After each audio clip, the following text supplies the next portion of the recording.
деген жаятым, халық менің шынатым. Жал құйрығым қанатым, Қазақстан отаным. Қалаған бақыт мұрасын, қасиетін отанның. Білмеген менен сұрасын, жау сергелден болмасын. Болса, көрсін оңбасын. Отаным, менің шын дүние, аңсап адам тілеген. Бейнесі оның нұрлы жаз, жер жасарып түлеген. Ұзын өрі өркені, күн дүзарып үдеген.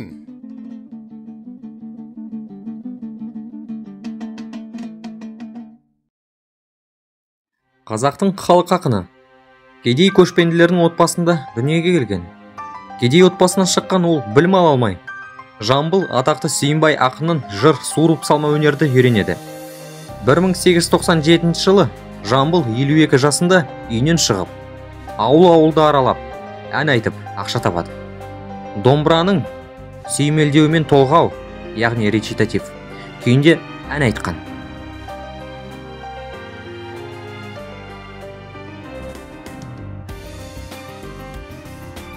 Он 19 ғасырдың соңы, 20 ғасырдың басында бірнеше рет ақындар айтыстарына қатысып, жеңімпаз атанды.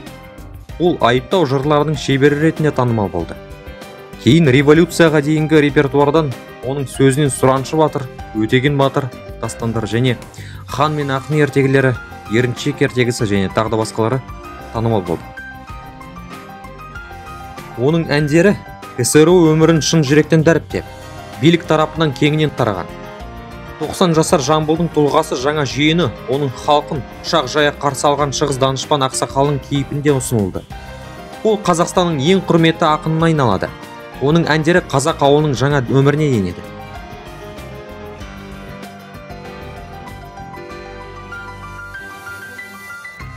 Қазан төңкерісінен кейін сол кездегі көпшілікке танымал ақын шығармашылығында жаңа тақырыптар пайда болды.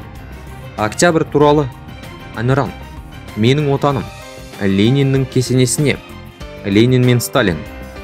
Оның жырларында кеңес өкіметі пантеонының барлық дерлік батырларын кездестіруге болады.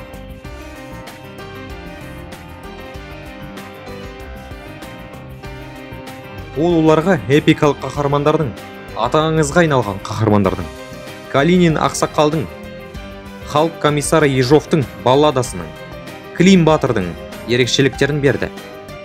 Біздің Киров Великий Сталиндік заң, Сталиндік конституция туралы және тағы да басқалары.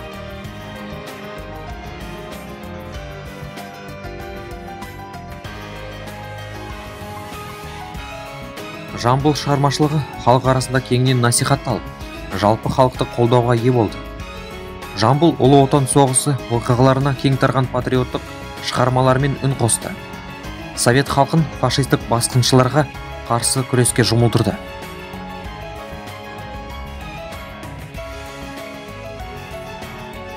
1941 жылы Сталиндік сыйлықтың лауреаты атанды. Жамбыл 1945 жылы 22 маусымда 99 жасында Алматыда қайтыс болды. Қазақстандағы бір қалаға оның есімі берілді. Жамбылдың ақындық мәнері әлеуметтік өмірді бейнелеудің психологиялық байлығымен, нақтылығымен, баяндаудың шынайылығымен, эпикалық қарапайымдылығымен ерекшеленеді. Ол ауызша формаларды әдеби, поэтикалық үзінділерді прозалық формалармен үйлестірді. Оның әндері кеңестік кезеңдегі қазақ әдебиетінің жарқын бетін көрсетеді.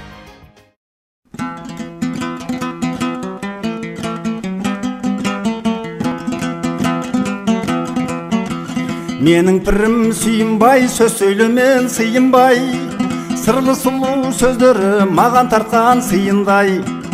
Сүйінбай деп сөйлесем сөз келеді бұрқырап, қара дауыл құйындай.